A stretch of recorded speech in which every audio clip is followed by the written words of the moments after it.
Hello, everybody, and welcome to the Shared Screens Podcast. I'm your host today, Alec Babko, and joining me is Austin. Hello, I'm here. And LeighErin. Hi. How you guys doing today? I mean, I'm living through a biblical story right now, so What does that mean? Oh, storm. I'm living through Noah in the Ark. Oh, jeez. Truly. Yeah, I heard the West Coast is getting a lot of rain. It's going through it. So it's also fun because like the rain is awful. Like people have heard the rain is terrible here, but and like people have died.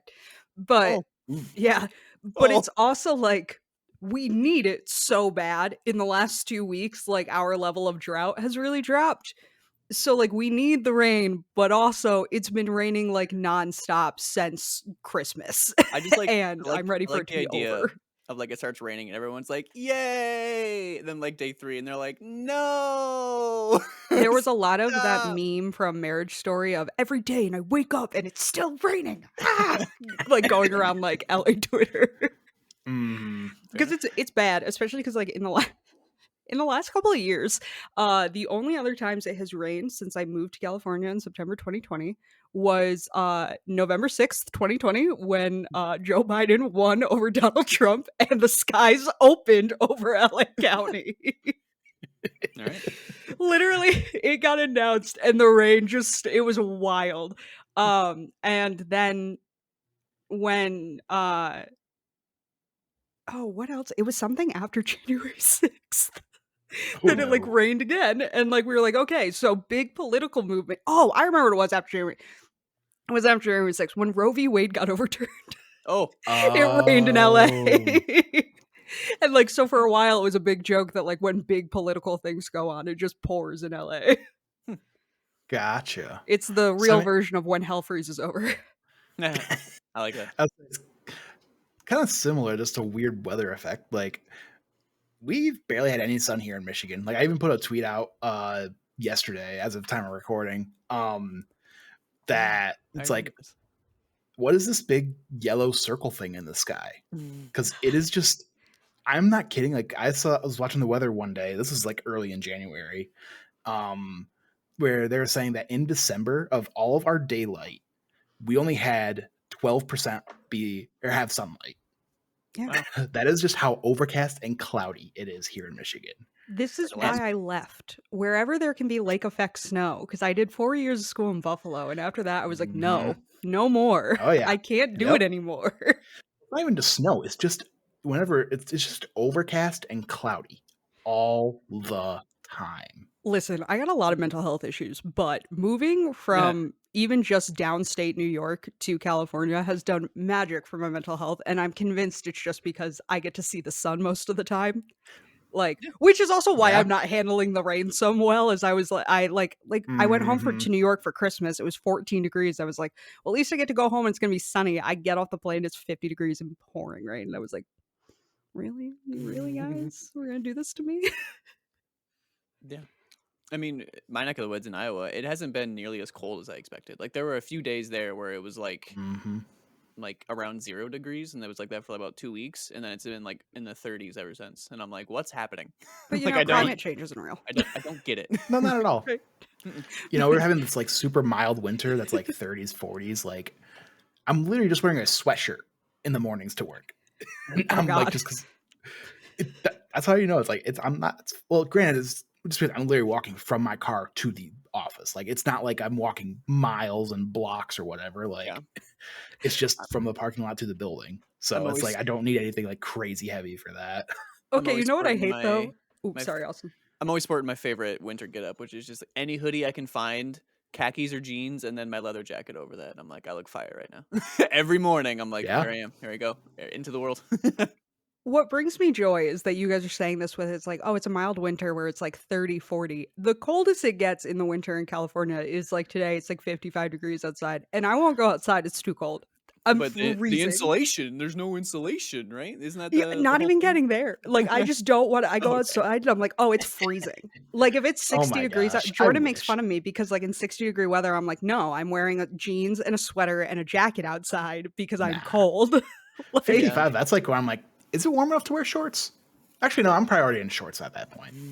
Let me tell you, 14-degree weather in New York over Christmas was a rude awakening for me. Oh yeah. I wear like a sweater and jeans like everywhere I go. Like that is just my staple. Like it doesn't matter what the temperature is. It has to reach like 90s for me to not put on a sweater. It's just that's just my personality. That's just who I am.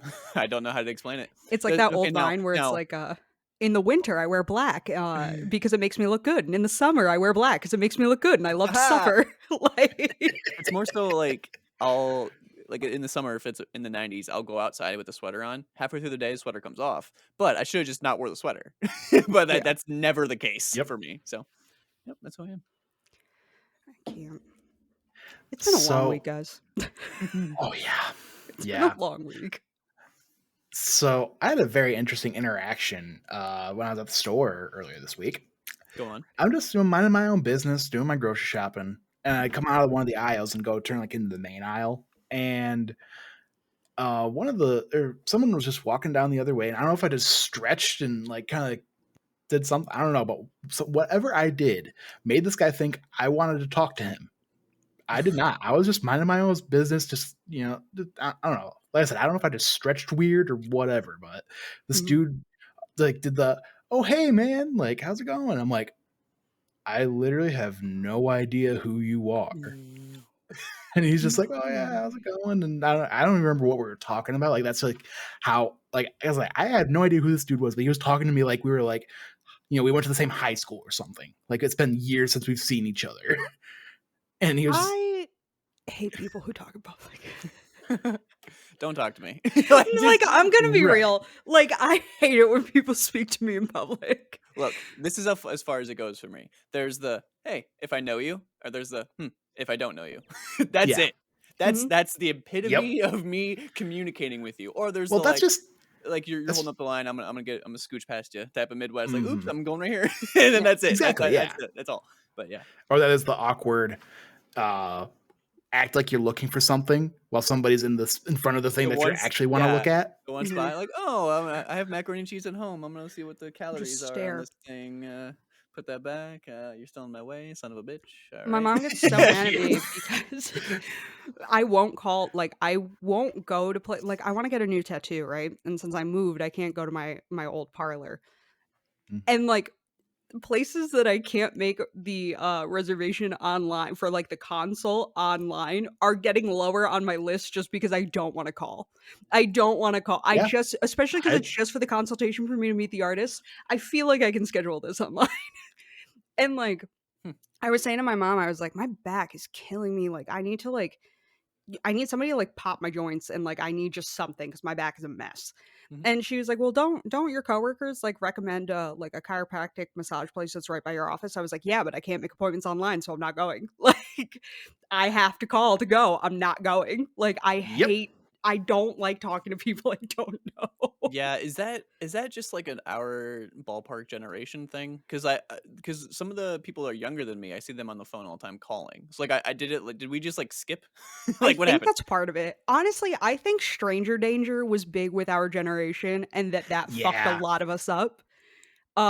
Because like I feel like that's why we're all like, no, you don't answer the door. If somebody knocks on your door, like you don't fucking answer that. What the fuck is wrong with you? You don't pick up the phone to a number you don't know. Like I feel like a big part of it is like I feel like I just ingrained stranger danger. Because there's a number I do know, and I'm just like, not today. No. And like man or woman, I don't care who you are. If you come up and talk to me in a shopping mall, I'm convinced you're trying to human traffic me. I don't know what to tell you. Like this is just like because like we growing up like in the 90s and early 2000s, that was the thing, was that like men came up to you at the mall, told you were pretty, and then like you weren't taken. Like that's just how, life is. This is unrelated. It's kind of related. I used to be like a happy-go-lucky, talk to every person type of dude. Like that was just who I was. I did not care about anything. I was always happy. I was always cheery. And I think the two things that really fucked me up and just alter my brain chemistry legitimately to the point where I am just like antisocial is I started working retail. This is not a joke. I think that just fucked me up entirely. And the first time I went through like a really, really, really, really terrible breakup. Yeah. Like I think that legitimately changed me to like a sad, depressing human. I think I've been the same ever since. I think working retail or working like food service automatically makes you meaner because you're just like everyone's dumb as shit. Everyone is stupid, and like I don't. Because like I used to also be somebody that like if somebody yelled at me, it upset me. Ever since working food industry, I laugh now when people yell at me, and it's just because like when you're a waiter you or a bartender, like you can't let people yell at you, upset you, or else like your day is just going to be ruined from the jump. But like it's also just I've gotten to that point. Like I used to work at a Cold Stone Creamery, and we had a guy like curse at this 16-year-old girl because a coupon he brought in was expired. Said in big letters that it was expired. And he starts fucking cursing at this like 15-year-old. I was like, "You're buying ice cream. Why are you cursing right now?" I have a story kind of similar to that too, where there was this guy, an older gentleman, probably in his 70s. He walked in and he was looking for like the powder Gatorade, like like this stuff you can mix with sugar and make your own Gatorade. Well, we didn't have it, and this guy, old, decrepit looking, he's just like, "Man, sometimes I wish I didn't fight for this country." And I'm like, dog, it's Gatorade. Like, dude, like I think you're gonna be okay. And he just kept saying like very similar stuff to that. And I'm like, is there anything else I can find for you? And he's like, no, it's where I'm at today. And I'm like, have a great day. I just turned around and left. And I'm like, honestly, whoa. Though, like, there's just days like that where it's like, I just want this one thing. Yes, but that comment is not okay. Oh yeah. I agree with that, but I'm just saying, like, just relate to that, person's like, you just come in the store, you want this one thing, and it's like they don't have it. It's like, all right, walking right out. My whole day's ruined, son of a bitch. Fuck this country, I guess, right? Well, because the question that leads me to is, which war did you fight for our country? I didn't ask details, like I just kind of wanted him to leave. Like, was this recent, or like were you in Nam? Because like I feel like if you were in Nam, you should have other reasons that you're like, I should have fought for this country. The only thing that was going through my head is like, I'm just like, dog, it's Gatorade. Like I think you're okay. Yeah.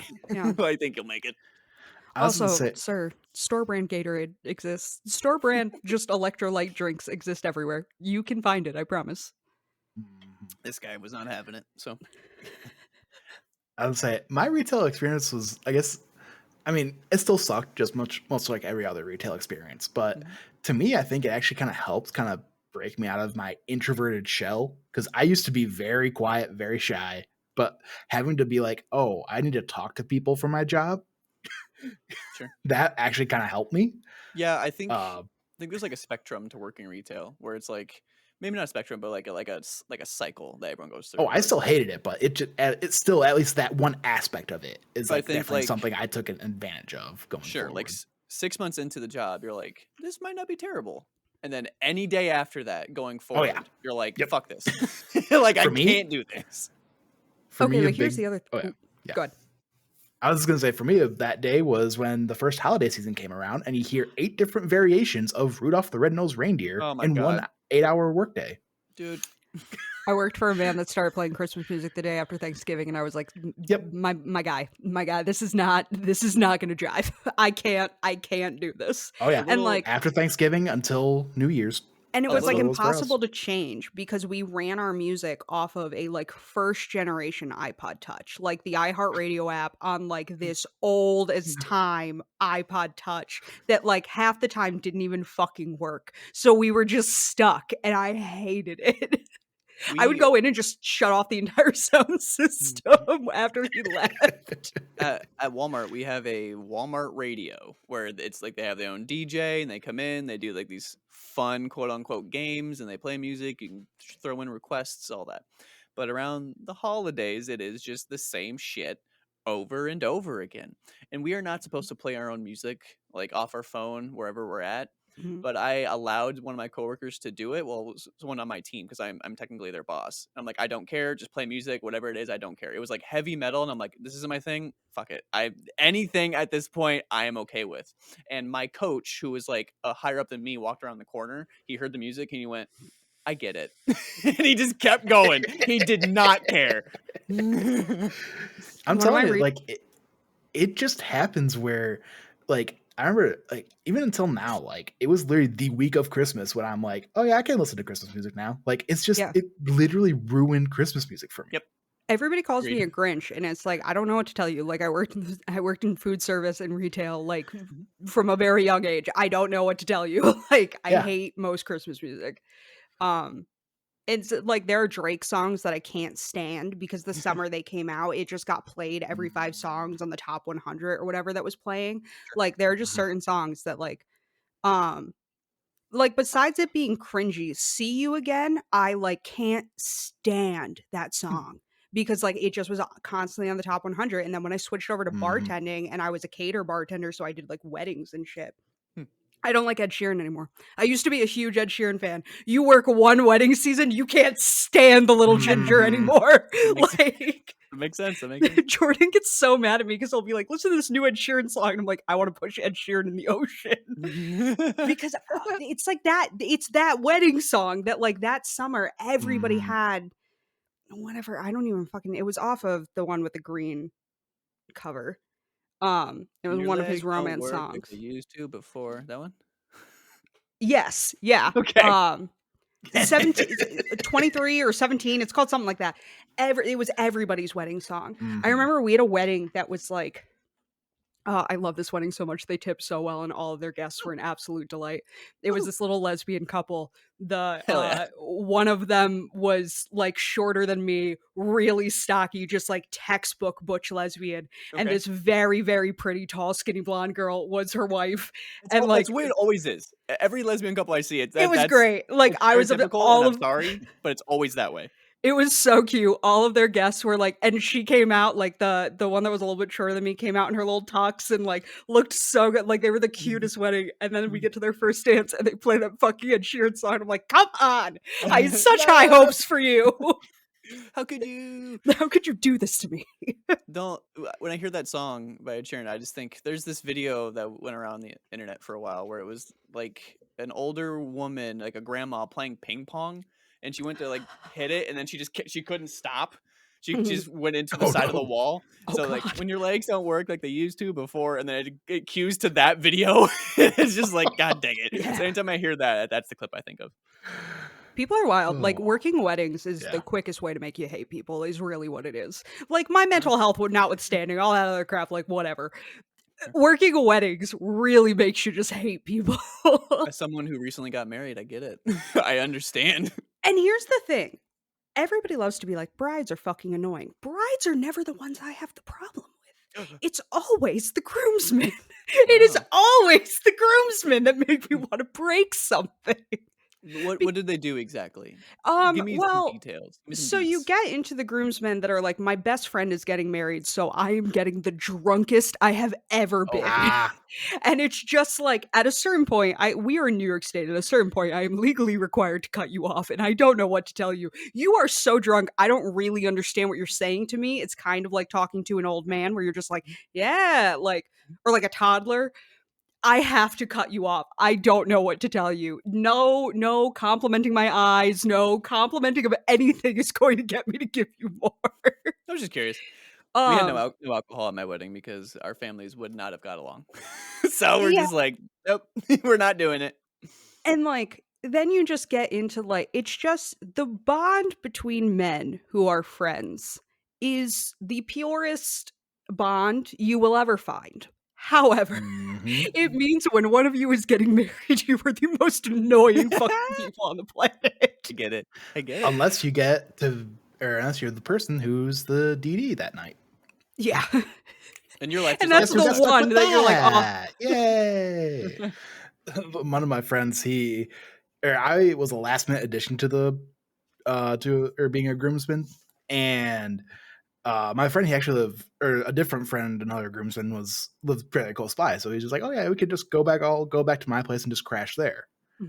Well, of course, everybody else, because they're all in the same fraternity with each other. So they were all just going at it. And of course, me just being like, all right, yeah, I guess I can drive. You know, I was driving some people around for like the pictures between the reception or the wedding and the reception. So like, you know, my car will be there. I might as well just be the DD and drive. Do God's work. Truly doing God's work. Yeah. Honestly, that should just be Alec's lower third at all times. It's just Alec Bobko doing God's work. You know what? That Because fits honestly, I feel so like between well. everything he does for us, like across the biggest thing we say about Alec is doing God's work. And it's a compliment. Someone's gonna find that offensive. Is the only thing. Mhm. You know what I mean? But no. Here's the thing. I completely agree. I'm just like, let's not. But yes, I'm gonna send it in the general chat petition. It's a great make that idea. the lower third. But yeah, so that was a very fun car ride back home after the reception because you have, you just because a lot of people needed to get back there, so the car may have been a little overfilled. So we had a lot of very drunk people in that car ride back, and it was very annoying. And I'm like, there's a point where I don't know exactly where I'm supposed to be turning. So my friend's just like, let me pick a song. I'm like, no, let me make this turn to get me to where I know where I'm going. And then I'll give you my phone to let you pick a song. I love when someone's drunk, you have to literally talk to them like they're a child. Exactly. No, come on, get phone. No. This gets even better though, because we get back to their place. My friend was like, hey, you can have the guest room since you like were the DD and all. That's like, cool, thank you, appreciate it. So I get there, we change because we've been in our tuxes all day. This is like 11 o'clock, midnight, whatever. And someone's like, man, pizza sounds really good right now. It's like, oh yeah, pizza does sound good. A bunch of everybody's drunk. So I'm like, being the only sober person, I'm like, are you guys gonna be able to stay up late enough for this pizza to get here? So I'm like, oh yeah, we'll be fine. We're all everybody's just hanging out in the living room, just chilling, hanging and chit chatting on their phones, whatever. And I'm like, okay, cool. So we DoorDash some Papa John's because that was like one of the only pizza places open at the time. And pizza gets there. And literally before, I kid you not, after about 10 to 15 minutes after I hit the order button, everybody else is passed out. No. So I literally grabbed the pizza from the person, thank him, come back in, put the pizza in. I think I might have gotten just a slice, eaten that, and I just left it out. I'm like, I'm going to bed. You guys. And for yourself. So. I'm the worst kind of person on the planet. I'm never the DD. Like in college, we've kind of talked about this before. But in college, I was very much a party girl. It was a bad time. Like I had a very healthy relationship with weed and alcohol, but at parties, I got a little nuts.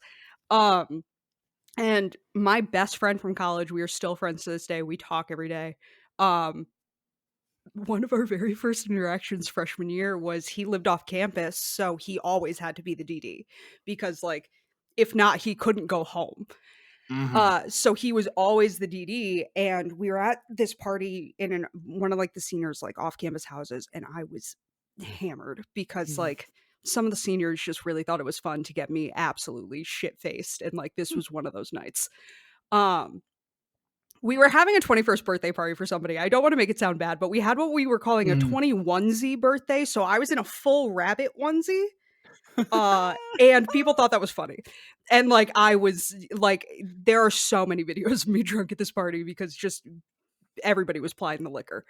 And I wasn't supposed to be getting driven back to my dorm room by this man who is not my best friend. But you know how like your freshman year of college, you just kind of like make friends with people really quick. Those friendships tend to not last, but like whatever. I have no issues with this girl, but like we lived down the hall from each other and we're in the same major. So like we were very like tight freshman year. And he was taking her home because they had gone to high school together. So she just kind of bullied him into it. And she was like, I can't leave LeighErin here, so you got to take her. He's driving us back. He is stone cold sober. It is 1:30 in the morning. I am so drunk that I'm reaching around the headrest to tickle the back of his neck. And finally he pulls over on the side of the road and was like, LeighErin, I'm going to crash the car if you keep tickling the back of my neck. Please stop. And so what I started doing was like, every like 5 minutes, I would lean up and go to the side of his neck and just flick him really hard. I did this for the entire drive. Like, and I bring it up still sometimes where I'm like, it's shocking to me that a friendship even happened between us.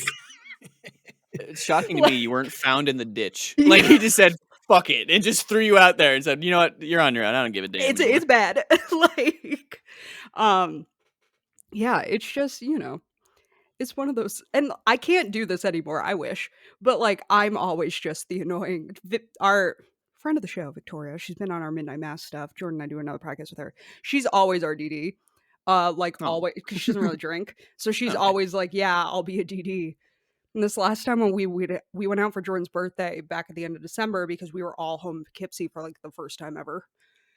And she was like, we are leaving the bar at 12:30 at night. And before we got, she goes, I don't care. Like, if you don't want to leave, find another ride home. But like, LeighErin and I are leaving the bar at 12:30.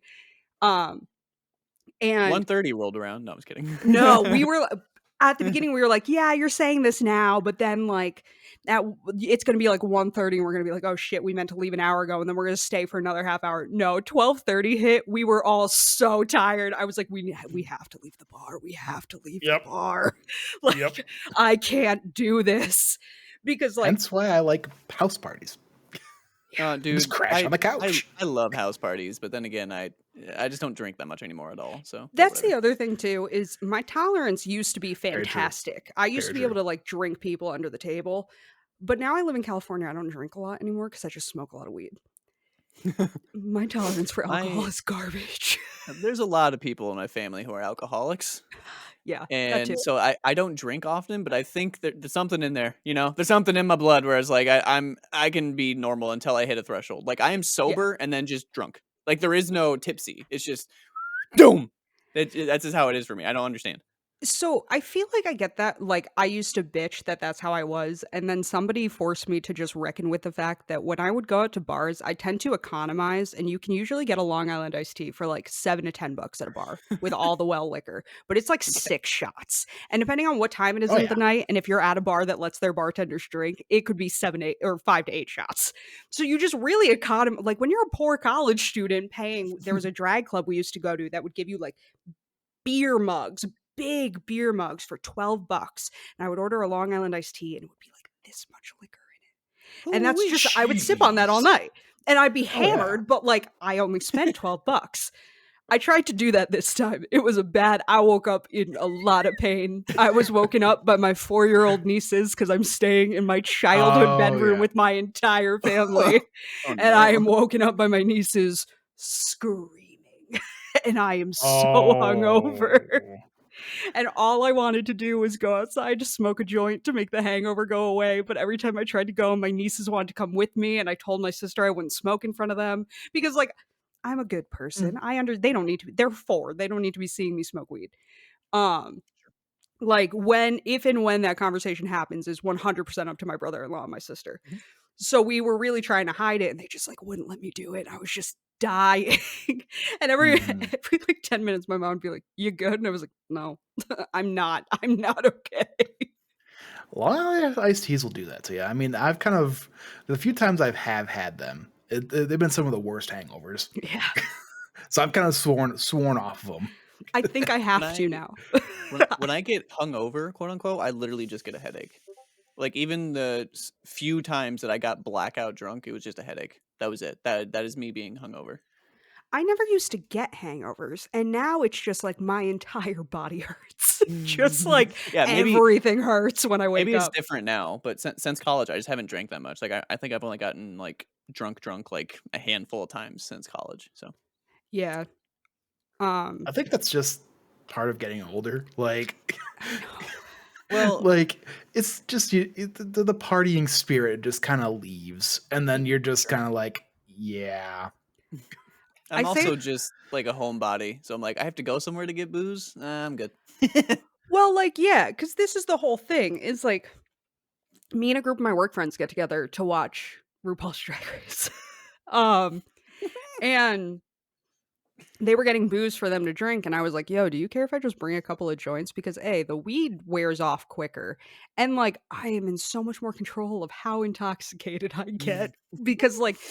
Alcohol, it's always a guess for me. We went to go see Hadestown for my birthday last year, and which the musical, it was touring. We went to go see it at the Ernie. Gotcha. And when we got there, the person I was with was like, "Oh, like let's get drinks because it's your birthday." And the bartender's pouring the drink. He goes to pour Devon's, and the topper on the whiskey falls off. And so just the rest of the whiskey bottle falls in the cup. I'm thinking the bartender is going to do the reasonable thing and pour it out and make a new one. No, just tops it with Coke and hands it to Devon. Oh, no. And then I ordered a screwdriver just because like I kind of panicked and just said the first thing that came to mind. So I ordered a screwdriver. He fills the cup with as much vodka as the whiskey, even though the top didn't break. He was like, "Well, I have to make it even." I was like, "I'm not going to make it. I'm not." And sure enough, all through Act 1, I am so like I'm having the time of my life because I'm like a little drunk. And like Devon leaned over to me at intermission and was like, "I'm gonna get another drink." I was like, "Okay, I will get another one, but you have to, it can only be one shot. I need you to tell the bartender that it can be one shot or we're not getting home." Like these are your options here. Mm-hmm. I get it. I understand. It's bad. I don't like getting older. Right, yeah. I need to start like giving a shit. If that makes sense. Yeah. I need to start just not being like, I'm still in my 20s. It's fine. That's the thing. It's like I finally had to accept I'm closer to my 30s than I am to 20. Like, yeah. And that means I have to like change how I am a little bit and like drink enough water. Or like I am in pain all the time. Yeah. I have to remind my wife to drink water all the time. And her reaction literally every time is, "Oh yeah." Oh right. That's a thing. No, I'm like, no. I'm not drinking out of it right now, but I have one of those ones that has the hours on it. And it has to be sitting in front of me at work or I won't drink water. Like the entire day will go and I just won't drink water. And like I got it, my body's like, we can't do this anymore. Like I am dying. Yeah. Like years ago, your body's like, we'll be fine. We'll manage. Now it's like you're really pushing it. Like maybe don't. Like it's why I was dying when Chris was like, "My back, I can't be on anything because my back is hurt." I was like, "Oh God, we're all getting to that point, aren't we?" I thought it was his neck. I thought it was his neck. It was his back. He mentioned he just mentioned something about being on drugs, and then I realized it was something to do with his back, and that was it. I thought he said like a pinched nerve in his neck or something. Am I dumb? I don't it was his. I'm pretty sure it was his back. Yeah. Okay, fair enough. But, all right, real quick, while I got a little kind of break in the conversation, just want to remind everybody, give this podcast a like and subscribe. Hit that bell so you know when we're uploading stuff, and go check out our Last of Us content because that show's going to be coming out by the time this one's uploaded. So go check that out. Please do. HBO Max is wilding, guys. Sorry, the Last of Us thing really reminded me of this. We're just so context. We're actually recording this the Sunday it comes out. Before this is what we're 5:30 Eastern before the show comes out. So just a few hours. Oh, I'm excited. I'm so excited. I get to watch it tonight because usually I'll have to go to bed, but I don't work tomorrow, so I can watch this sucker. Isn't it like a really long episode too? It's like an hour and a half. Hell yeah! Like I am so ready for that. See, you say you don't have to. I do have to work, but I'm still staying up and watching it and recording a podcast because. Fair enough. This is the one time that living on the West Coast is a benefit for me because it comes out at 6 p.m. for me. We're recording that podcast at 8 p.m. Hate it. This is people need to do it for the East Coast because Disney Plus, 3 a.m. midnight on the West Coast. So midnight still it's late, but still like manageable. Netflix does the same thing. It drops at midnight. Whenever something on Netflix is coming out, it drops at midnight here. And then there's one that it drops at midnight on the East Coast, so it drops at 9 here.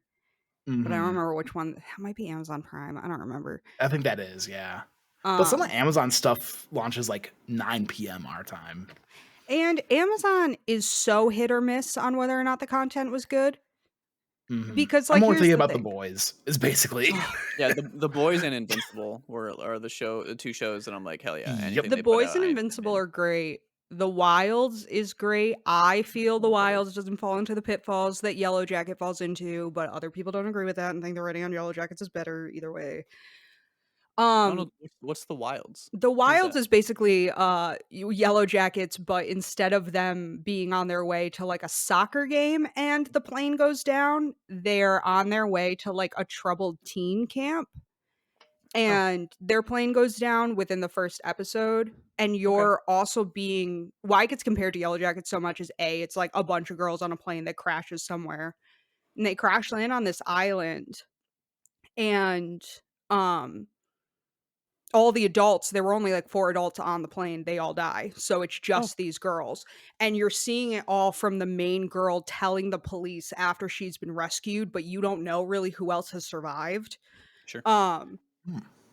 It's very good. It's sad. It also talks a lot about like how the troubled teen industry is like very toxic and like not something we should send kids to.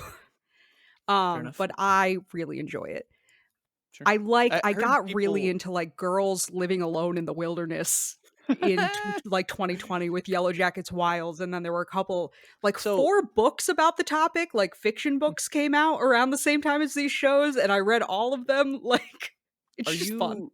Do you not like Yellow Jackets, or you just think the Wilds is better? I like Yellow Jackets. I just think the Wilds is better because the Wilds only flashes forward to I think the most they've done is a year after they were rescued, where Yellow Jackets like flashes forward to their adult lives. And while I understand that crash landing in the woods would be traumatic up to your adult lives, I don't know how much like mystery and intrigue would carry that far. By the time you women were in like your 40s, I think they would figure out why the plane crashed. Like I watched the first couple episodes of Yellow Jackets and I liked it, and I know a lot of people liked it, so I was just wondering if you were poo-pooing on Yellow Jackets or if just the Wilds is better. So no, I do really like Yellow Jackets. The Wilds is just, I don't know, it's better to me. The first episode of Yellow Jackets is stressful just because plane crashes are stressful. They're just stressful to watch.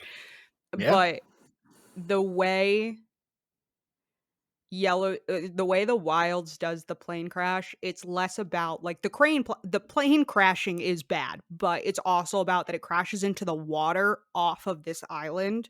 So it's them trying to like get out of the water and find people that are still alive but injured to try to get them out of the water so they don't die, but they're also keep going back in to try and get like some of their baggage so that they can have like some supplies. And they're trying to see if anybody has like there's this whole thing over a cell phone at one point that is the crazy while they're trying to like get to the island, that is like it's very like tense and like it's like that something horrible is about to happen, but you don't know what it is like the entire 5 minutes. It's great. I love the Wilds. Just get me more pumped to watch The Last of Us today. So yeah, hell yeah, all about it. Also, if you guys have HBO Max, watch The Menu. It's the craziest movie I've ever watched, but no notes. 10 out of 10 film. Is that the one where they eat people? Shockingly, no. There is no cannibalism in that. What? I assumed it was because they played Menu trailers with Bones and All's trailers, so everybody was saying they were the 2 cannibal movies. Shockingly, in The Menu, they do not eat any people. It's really fucked up, but they don't eat any people. I watched the first, like, I don't know, 10 to 15 seconds of the Menu trailer, and I was like, cannibals. Got it. It's fine. Same. Write it up. I was like, that's what it is. And the entire movie, I was waiting for this dish is human meat, and it never came. But honestly, Austin, I feel like you'd really like The Menu. I'm not going to lie. I feel like you'll have the same, like, it's an allegory about the food service industry, and I feel like you'll be into it for the same reasons I'm into it. I'm into dark shit, so I'm probably into stuff. It's so good. It's so good. Anya Taylor-Joy and Ralph Fiennes are phenomenal in it. But yeah, it's a roller coaster. This is why it doesn't matter what WB Discovery does. I will never be able to get rid of HBO Max. They're upping the price. Doesn't matter. I watch so many shows on there. All the really, really good movies go there. So that seems like a real kind of shady move. It's like, hey, here's one of our biggest shows ever. And a price. We're just going to hike the price up. Yep. Yeah. When is the price? Really? It's going up like next month? It only went up $1, but still, you're going to be having record amount of people joining just to watch The Last of Us. Yeah, that wasn't on accident. No. Exactly. Yeah. And it's what's so annoying because usually I'd be like, oh, fuck it. Like, I'm getting rid of this. But like, I watch so much HBO content. It's been a while since I've watched HBO. So like literally I was just thinking when I was driving back from my parents today, I gotta make sure my HBO Max like login is like up to date just so I can, when it hits 9 p.m. I can just hit HBO Max and those servers are gonna be so bad. Yep, it's gonna be. I imagine it's gonna be like Disney when Falcon and Winter Soldier was going. Is my guess. But like I don't know. It's like because a lot of streaming services I have, it's like when Ted Lasso ends, if I don't like Shrink, which I don't think I won't like Shrink, I think I will greatly enjoy that show. But I was gonna get rid of Apple TV Plus after Ted Lasso ended because the only shows I watched on it were Dickinson and Ted Lasso, and they would both be over. So I was just gonna get rid of it. Well, I'm forgetting a show what it was called, but the one that was like took over the last year. I just don't remember what it was called. The one with the company Severance? And you're like Severance. Thank you. Jesus. That's a very good show. I love that show. I am afraid of it. That's the psychological shit that freaks me out, and I don't think I can watch it. It's the one thing I will say is in my opinion, I don't have anything to back this up, but I remember watching it episode by episode, and I think some episodes are really fucking boring. Like there are some episodes that just have nothing happening, and I'm like, okay, this is weird. But then you get to the moment on certain episodes, and you're like, this is the best television I've ever watched in my life. It's so weird. It's like woohoo, like the entire time. The highs are really high. If you do watch it, don't go into it like I did. I thought it was gonna be like one of those like one and done kind of things, thinking like, oh, last episode everything will be all nice, tied up in a bow and everything. No, that's on you, Alec. Never think that. That's on you. Yeah, can't be going into things like that. It's just somebody explained the concept to me once, and I was like, this makes me uncomfortable. It's like for the same reason I had to stop watching like Black Mirror. See, I think that's the problem with me. I'm like, that makes me uncomfortable. I'm gonna watch it. Yeah, for me, there's like a fine line. There's a very fine line for me because I also I can't watch torture in movies either. Like I tried to watch what's that movie where Chris Evans looks like a pedophile that just came out on Netflix with Regine Paul from Bridgerton, The Gray Man. Oh, The Gray Man. Okay. He does. I'm sorry. When Chris Evans, because he knows this, so I don't feel bad saying it. He said it when he had a grow mustache like that for a Broadway show. When he has short hair and then just a mustache, he looks like a pedophile. Like, people also say, including Chris Evans, that he looks like a corrupt cop. He does. Like, it's just like if you Google Chris Evans with a mustache, you're like, I don't trust that man. That man is not Captain America. Or he is, if you know what I mean. Oh God. Good. Guys, I need Ted Lasso to come back. Yes. Good save. I really need it. I can only watch the first 2 seasons so many times. I need more.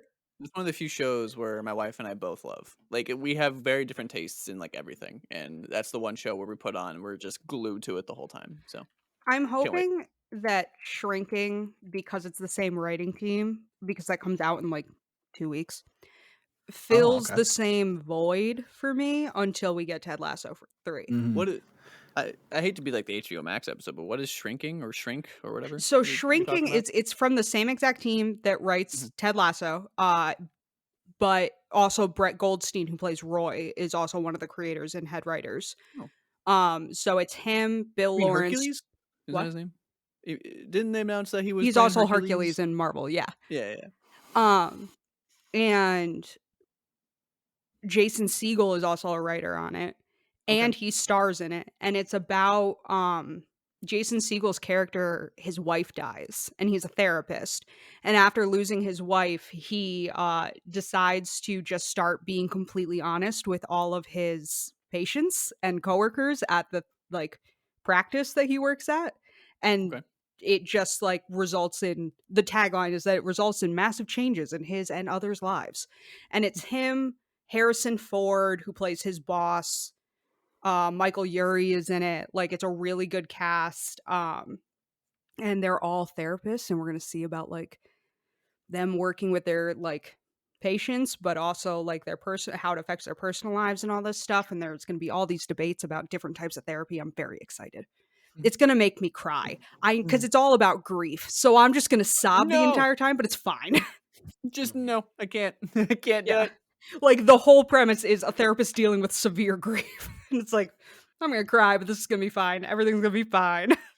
Because I love Jason Segel, and I love that his career has just entered this point of him being just a soft stoner.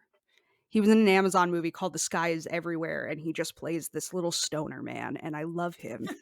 He's just a guy who lives in. He's a little hippie that lives in Maine, and he owns like a greenhouse, like where you go to get like flowers and plants and all that stuff.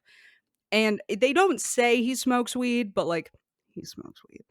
And it's great. I love this, like, because he's such a good actor, and like I love this era that we're in.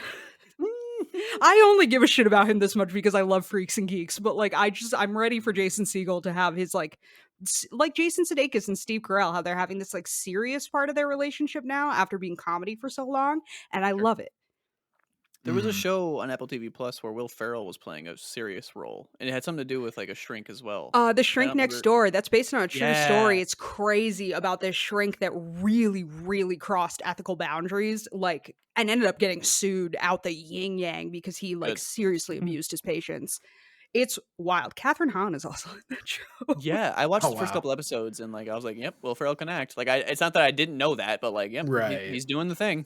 Yeah, yeah. I'd say before you do cancel Apple TV after Ted Lasso, watch The After Party.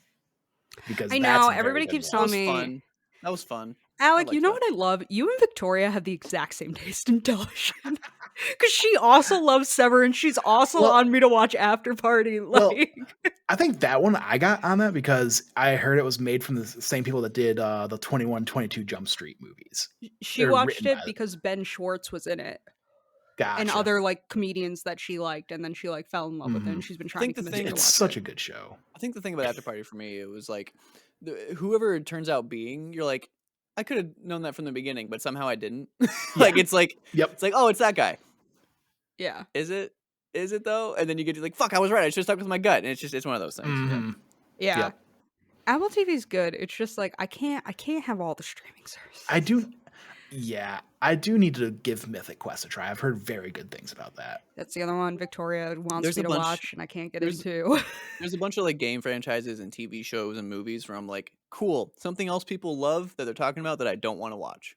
And I don't know why that's a thing for Mythic Quest, but in my brain, the way I categorize that is that like it's just more time for the shit I like.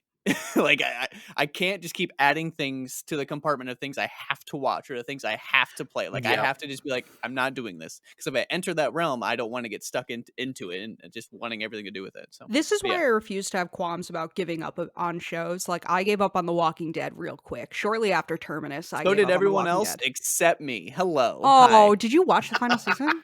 Yeah, it was ass. It was terrible. Good. It was really bad. Because like my mom is watching The Last of Us because she misses when The Walking Dead was good. Oh. She knows nothing about The Last of Us when she's gonna watch it because she misses when The Walking Dead was good. Yeah, I literally only watched the show because I like Daryl. That's literally the entirety of why I watched it. I'm like, Daryl's a really good character. But, I love Daryl and Carol, but I just after it was when they got to Alexandria and like we're starting to introduce the Whisperers, I was like, I can't do this anymore.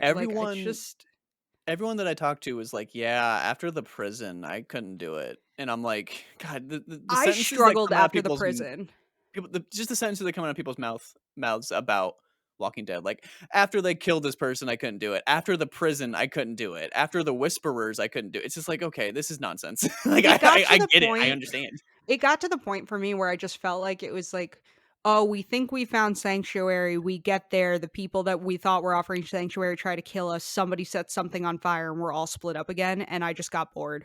Like when it really looked like they weren't going to be able to stay in Alexandria, I was like, I'm over this. Also, like they're getting rid of all my favorite characters. And I loved Abraham. The second I knew that he was going to go, I was like, I can't watch this anymore because I would die for him. Glenn was everyone's favorite, and anyone who knows anything about The Walking Dead knows he has to die. Like he has to die, and it's just like, when's it gonna happen? When is this gonna happen? And the way it went down, that was a big moment for everyone too. We're like, I'm done. And everyone just checked out, and they're like, nope. Yeah. But the thing I will say is that they tried to. I'm not wording this properly, but they accepted the fact that they couldn't redeem Negan, but they still kept Negan around, and they changed it a bit. Yeah. I liked what they did with Negan, but they still acknowledge that he's not trying to be redeemed. He's just trying to redeem a certain aspect of what comes next, if that makes sense. I don't want to spoil anything, but yes. We had a group that would watch it together in college on Sunday nights. We would all get together and watch Bates Motel and then watch The Walking Dead. And like, we used to just say to each other all the time, because, like, when they first get to Alexandria and they're like, well, we have to take you to Deanna, and Abraham just going, who's Deanna? And, like, he just was my favorite character. I don't know, he's just so funny, and what's great is he's not trying to be funny, but he's just, like, this perfect, like, Southern military guy, and it brings me such joy. And then they killed him off, and I was like, I can't, you're taking away the one thing that brings me joy, like... The one thing I will say is I always hated Eugene because he was such a crutch. He was such a crutch. There's a twist on the end of a season where he saves literally everyone on the planet, essentially. Wow. And I'm like, you know what, Eugene? You fucking did it. You did it, you son of a... I remember when Eugene got introduced, because at that point, my mom, my sister, and I all watched The Walking Dead. And Eugene got introduced, and they're, like, doing the whole thing of, like, we're bringing him to Washington, D.C. because he is the cure. I was like, no, he doesn't. No, he doesn't. Look at this fucking man. Look at this man with a mullet. This man does not have a... Okay, here's the thing. If in the pre-apocalypse, you would not believe this sweaty white guy with a mullet had the cure to the zombie apocalypse, don't believe it in the post-apocalyptic world, because it's less true then. I do love you, whoever plays Eugene. I think he's great. Nails what he's doing so well. He's great. And so I didn't like him, and then you see him jerking off watching Rosita and what's his face fuck, and I was like, I'm done with this character. This character needs to bite it, like, today. It's the apocalypse, man. It's the apocalypse, all right? All rules out the window. You can't do it. It's fine. That chick who tries to fuck Carl in a tree. I hated all of it. Whenever they brought sex into it, I was like, we are in the zombie apocalypse. We don't have to be doing this. Yeah, it is a little weird. That scene popped up. A scene popped up on my feed recently where it was, I think her name's Angela, and then she's in the truck with the other guy from the beginning, Shane. Yes. And she just randomly reaches for him, and that area. Andrea. I fucking hated Andrea. Was it Andrea, not Angela? I thought it was Angela. I thought it was Andrea. What? There may have been an Angela. This is the other thing too. Those seasons were so long ago. The blonde that falls in love with the governor. Yes, it was her. That's Andrea. Yeah. Okay, Andrea. I fucking hate Andrea. The caption was just like, we did not need this scene. And I'm like, what the hell is this scene? And it's just her reaching for Shane's cock. Yeah. Just like full on. Just reaching for his dick. Just reaching for it, and they go for it. I'm like, what? And then, like, Alec, you're right. She betrays her entire squad to fucking old man in an eye patch. Like, she's been with these people for like, there's only one other character I hate as much as Andrea, and it's Karen in Daredevil. I fucking can't stand either of them. I fucking hate them. All right, we can wrap up the Walking Dead talk, but that's Jesus. Yeah, I've never most Walking Dead I've ever consumed would be the game. It's just a study in ruining your own hype. I mean, if we're talking about like the game, the best Walking Dead product ever is the first Telltale game, in my opinion. Right. I played a little bit of that. I haven't finished it, but yeah. Oh, easily the best product. It's very good. Oh, I have I bought the definitive collection that has, or the definitive that's basically like the remastered, like everything, latest and greatest, whatever. Mm-hmm. So it's on my list, on the ever growing backlog.